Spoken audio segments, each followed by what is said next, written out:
the 24th century saw humanity flourish among the stars. Having mastered faster-than-light travel and terraforming techniques, they had established thriving colonies on dozens of worlds across several star systems within the Milky Way. These were vibrant, bustling communities, filled with the laughter of children echoing through hydroponic farms and the hum of advanced technology powering their lives. They were a testament to human ingenuity and resilience, a beacon of hope in the vast cosmic ocean. Among the diverse alien races that populated the galaxy, humanity was still considered a relative newcomer, full of youthful energy and a sometimes unsettling eagerness to push boundaries. The older races, with their millennia of history and tradition, observed humanity's rapid expansion with a mixture of fascination and apprehension. Humans were adaptable, innovative, and fiercely independent, qualities that could be both admirable and potentially disruptive to the established galactic order. The Cathar, in contrast, were an ancient race, their civilization stretching back eons. Their reptilian forms, with their cold, intelligent eyes and deliberate movements, spoke of a species that valued logic and calculation above all else. They were masters of technology, particularly in the realms of stealth and genetic manipulation, and their scientific pursuits often ventured into areas that other races considered morally questionable. They maintained a strict isolationist policy, rarely interacting with other species unless it served a specific scientific purpose. Their territory, a collection of systems shrouded in nebulae and orbiting dying stars, was a place of secrets and hushed research. The first whispers of the disappearances began subtly, almost unnoticed. On the verdant world of Cygnus X-1b, a young boy playing near the edge of a newly cleared forest vanished without a trace, his distraught parents attributing it to a local predator, a creature known for its silent movements. Weeks later, on a bustling orbital station above Europa, a teenage girl on her way to a robotics club simply never arrived, the station security logs showing no sign of her leaving.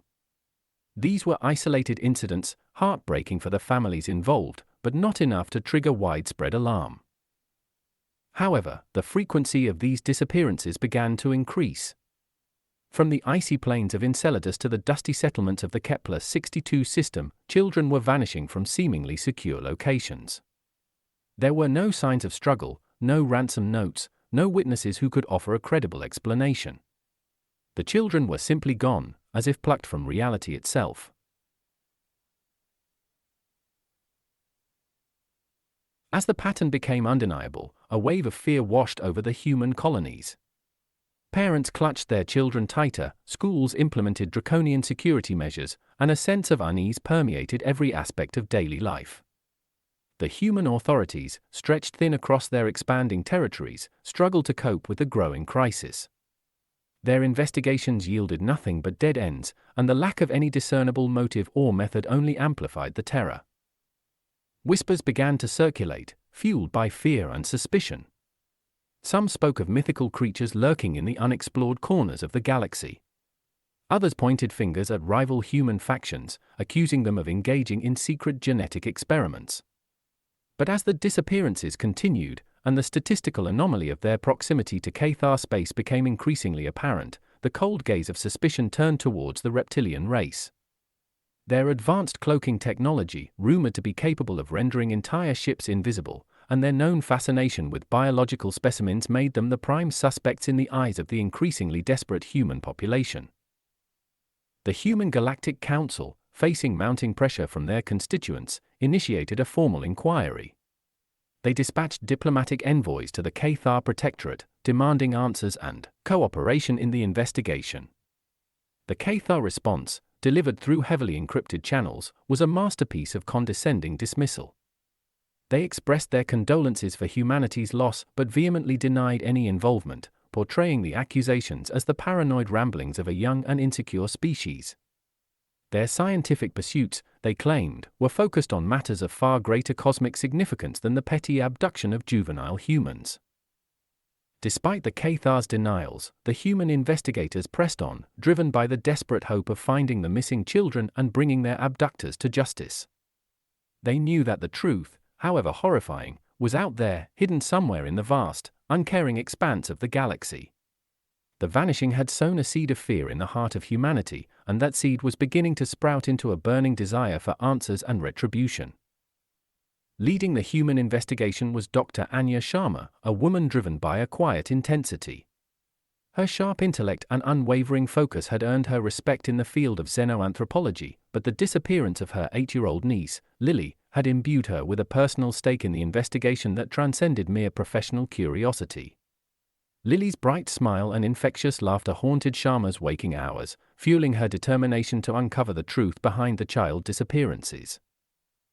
Her team, a diverse group of experts handpicked for their unique skills, worked tirelessly in a secure facility on Earth, poring over data streams, analyzing linguistic patterns, and scrutinizing every scrap of information related to the Cathar.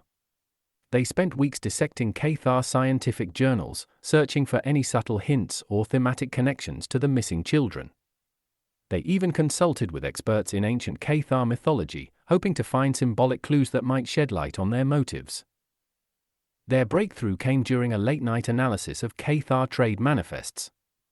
A sharp-eyed linguist noticed a recurring coded phrase in shipments passing near human space, a phrase that, when translated, roughly meant untapped potential and was often associated with biological specimens. This seemingly innocuous detail provided Sharma's team with a crucial link, suggesting that the Cathar were indeed taking a keen interest in human biology. It was this discovery that led Sharma back to the case of Rixthar. Initially, his claims of ethical concerns within the Cathar scientific community had seemed vague and self-serving. But in light of the new evidence, his defection took on a new significance. Sharma arranged a clandestine meeting with the former Cathar scientist, this time approaching him not with suspicion, but with a desperate plea for help. Rixthar, now living a secluded life under human protection, was initially hesitant to revisit the painful memories of his past. He had witnessed firsthand the Cathar's ruthless pursuit of knowledge and the moral compromises they were willing to make in its name. The thought of betraying his own people, even those whose actions he abhorred, filled him with a deep sense of unease. But when Sharma showed him a holographic image of Lily, her eyes full of innocent wonder, something shifted within the old Cathar. He saw not just a human child, but a spark of the very potential that his former colleagues sought to exploit. The memory of the countless other children he knew were suffering under the Cathar's cold scrutiny finally broke his resolve. Over several days, Rixthar recounted the horrifying details of the Cathar's clandestine research program. He described the secret facilities hidden deep beneath the surface of their homeworld, where human children were kept in stasis chambers, their developing minds and bodies subjected to relentless experimentation. He spoke of neurological scans, genetic sequencing, and invasive procedures designed to unlock the secrets of human consciousness, creativity, and resilience. They believe that your species holds the key to overcoming their own evolutionary stagnation, Rixthar explained, his voice heavy with shame. They see your capacity for adaptation, your emotional depth, as traits they lack. They seek to understand these things, to replicate them within themselves, even if it means the suffering of innocence. The revelation sent a shockwave through the human colonies. The cold, clinical disappearances were now revealed to be acts of unimaginable cruelty. The children were not just missing, they were being systematically exploited and harmed. The image of their children being subjected to such cruel experiments fueled a collective rage that burned hotter than any star. The demand for swift and decisive retaliation became an unyielding roar. General Anya Petrova was a woman forged in the crucible of conflict. Her sharp strategic mind and unwavering resolve had earned her the respect of her peers and the unwavering loyalty of her troops. The abduction of human children struck at the very core of her being, igniting a cold fury that demanded action. She knew that a measured response would not suffice. The Cathar had committed an unforgivable transgression, and humanity would answer with a force that would leave no doubt about their resolve. Despite the Cathar's reputation for superior technology, Petrova recognized a potential weakness, their reliance on rigid protocols and their underestimation of human ingenuity. She assembled a team of the brightest minds in human science and engineering, tasking them with developing a weapon that could neutralize the Cathar's technological advantages. The scientists, driven by the same righteous anger that gripped the rest of humanity, poured their energy into the project. Rixthar's detailed knowledge of Cathar technology proved invaluable, providing them with insights into the vulnerabilities of their systems. They focused on the Cathar's reliance on quantum entanglement for communication, theorizing that a precisely calibrated energy pulse could disrupt the delicate quantum states, effectively silencing their network. The development process was fraught with challenges. The energy pulses required immense power and had to be precisely tuned to the Cathar communication frequencies. Early prototypes were unstable, threatening to overload their own power systems.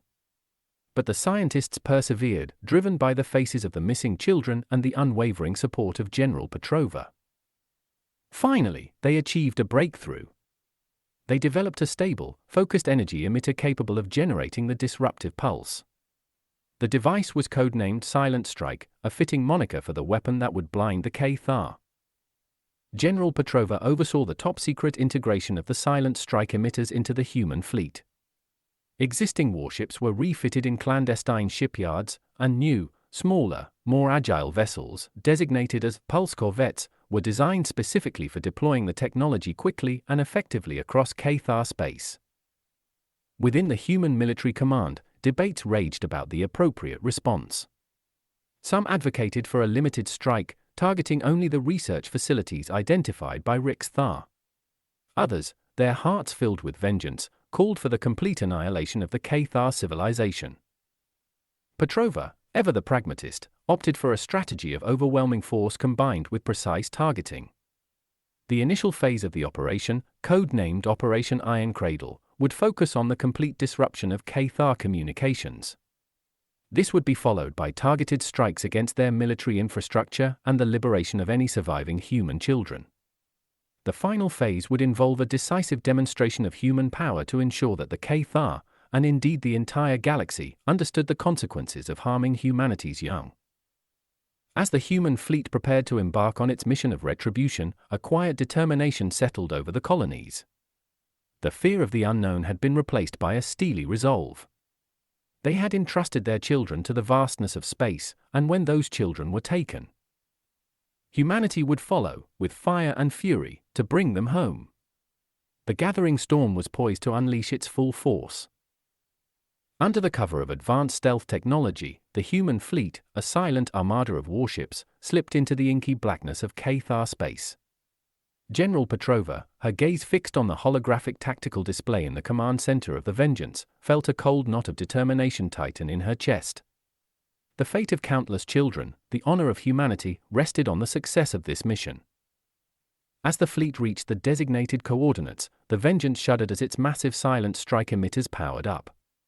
A wave of pure, focused energy erupted from the ship, invisible to the naked eye but carrying the potential to unravel the very fabric of Cathar communication. The effect rippled outwards at the speed of light, washing over the Cathar Empire. On Cathar command stations light-years away, the intricate patterns of quantum entanglement that formed their communication network fractured and dissolved. Screens flickered and went dark, voices mid-transmission were abruptly cut off, and the seamless flow of information that was the lifeblood of their civilization ceased. A wave of disorientation and panic washed over the Cathar military and civilian populations alike. The human fleet, monitoring the cascading failures of the Cathar network, unleashed its attack. Smaller, faster pulse corvettes, like swarms of angry hornets, darted through Cathar systems, deploying their silent strike emitters in rapid succession, ensuring that no communication nodes remained functional. Behind them, the heavier human warships, their weapons charged and ready, advanced towards key Cathar military installations. The Cathar response was chaotic and uncoordinated. Their ships, unable to receive orders or communicate with each other, stumbled blindly through space, easy prey for the better organized human forces. Human fighter squadrons, their pilots displaying exceptional skill and daring, engaged the confused Cathar interceptors, scoring kill after kill. The Vengeance, leading the main assault force, targeted the primary Cathar naval base in the Zeta Reticuli system. Its powerful energy cannons ripped through the Cathar defenses, destroying orbital platforms and crippling capital ships. Other human vessels focused their fire on shipyards and supply depots, systematically dismantling the Cathar's ability to wage war. Meanwhile, Commander Jake Wraith Riley and his squadron of elite strike fighters navigated the increasingly frantic skies above the Cathar homeworld. Using the precise coordinates provided by Dr. Sharma and Rick Thar, they located the primary research complex nestled in the jagged peaks of the Obsidian Mountains. The facility, a sprawling testament to Cathar's scientific hubris, was heavily defended, but the disruption of their communication network had sown confusion among its defenders. Riley's squadron, flying with a precision born of countless hours of training, evaded the scattered Cathar air patrols and approached the research complex at low altitude. With a synchronized strike, they unleashed a volley of powerful plasma missiles, targeting the facility's main power generators and the heavily shielded laboratories beneath. The explosions that followed were cataclysmic, tearing through the structure and obliterating the horrific experiments within. The first strike had achieved its objectives with stunning efficiency. The Cathar were effectively blinded and deafened, their military was in disarray, and their primary child abduction and experimentation facilities had been destroyed. Humanity had landed a devastating blow, sending a clear message across the galaxy that their children were not to be taken without consequence. With the initial shockwave of the silent strike having subsided, the human fleet continued its relentless advance towards the Cathar homeworld. The orbital battles intensified, with human pilots displaying a tactical brilliance and unwavering determination that surprised even their own commanders. They used the Cathar's communication blackout to their advantage, employing coordinated flanking maneuvers and exploiting gaps in their disorganized defenses. Human capital ships, like the Vengeance and the Dauntless, now under the command of Captain Eva Rostova, who had been recalled from a deep space exploration mission, engaged the remaining Cathar heavy cruisers in brutal broadside exchanges. The energy weapons of the human vessels clashed with the Cathar's particle beams, creating dazzling displays of raw power in the void. As the human fleet tightened its grip on the Cathar homeworld's orbit, General Petrova initiated the ground assault. Thousands of human marines, clad in advanced combat armor and armed with powerful pulse rifles, descended in heavily armored dropships. Their targets were the remaining suspected research facilities and, ultimately, the Cathar capital city. Sergeant Major Marcus "Rock" Johnson, a veteran of countless ground engagements, led his squad through the chaotic streets of a Cathar city, the alien architecture crumbling under the human assault. The Cathar soldiers fought fiercely, defending their homeworld with a desperate tenacity, but they were hampered by the lack of coordination and the overwhelming firepower of the human marines. Johnson's team breached the perimeter of a heavily fortified research compound, their pulse rifles tearing through Cathar security drones and soldiers. Inside, they navigated a labyrinth of sterile corridors, the air thick with the stench of alien chemicals and fear. Finally, they reached a hidden sublevel, where they discovered a chamber filled with stasis pods. Within those pods were dozens of human children, pale and weak but alive. The sight of the rescued children, their faces etched with trauma, fueled the Marines' resolve. They secured the facility, providing medical aid to the children and preparing them for evacuation. The emotional reunions with their families, broadcast across the human colonies, were moments of profound relief and catharsis. With the children rescued, the human forces focused their attention on the Cathar leadership. Intelligence gathered during the assault pinpointed their primary command center beneath the capital city. General Petrova issued her final ultimatum, a stark choice between unconditional surrender and utter destruction. The Cathar, their pride refusing to yield even in the face of annihilation, remained defiant. Petrova, her face a mask of grim determination, gave the order. The human fleet, positioned in a menacing formation above the Cathar capital, unleashed a final, devastating barrage. Powerful energy beams and kinetic projectiles rained down on the city, targeting the underground command complex with pinpoint accuracy. The resulting explosions ripped through the planet's crust, silencing the Cathar leadership and shattering their will to resist. The remaining Cathar forces, witnessing the utter destruction of their command structure, finally laid down their arms. Retribution had been served. The news of humanity's swift and brutal response to the Cathar spread through the galactic community like wildfire. The sheer scale of the human retaliation, the utter devastation inflicted upon the Cathar, sent shockwaves through the established galactic powers. Some of the older races, accustomed to more protracted and less decisive conflicts, viewed humanity's actions with a mixture of awe and apprehension. The KRYLL, still recovering from their own encounter with a hostile extragalactic force, sent a cautious message of support, acknowledging the horrific nature of the Cathar's crimes. The Illyrian Concord, known for their diplomatic finesse, quietly expressed their concern over the level of destruction but also recognized humanity's right to defend its young. Among the less scrupulous races, however, a different kind of message began to circulate. The fate of the Cathar served as a stark warning about the potential consequences of provoking humanity. Informal advisories, whispered through back channels and encrypted networks, began to appear, cautioning against any actions that might be perceived as a threat to human interests, particularly the well-being of their children. These human avoidance protocols, as they came to be known, were never officially sanctioned by any galactic governing body.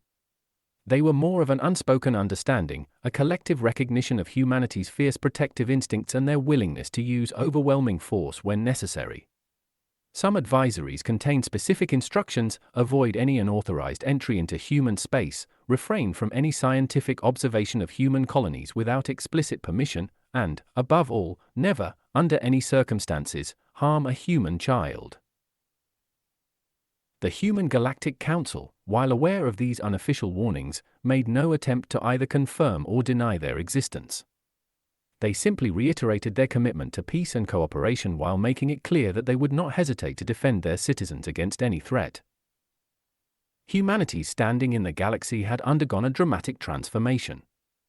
They were no longer seen as the naive newcomers. The swift and decisive destruction of the Cathar had established them as a force to be reckoned with, a species whose protective instincts were matched only by their capacity for overwhelming retaliation.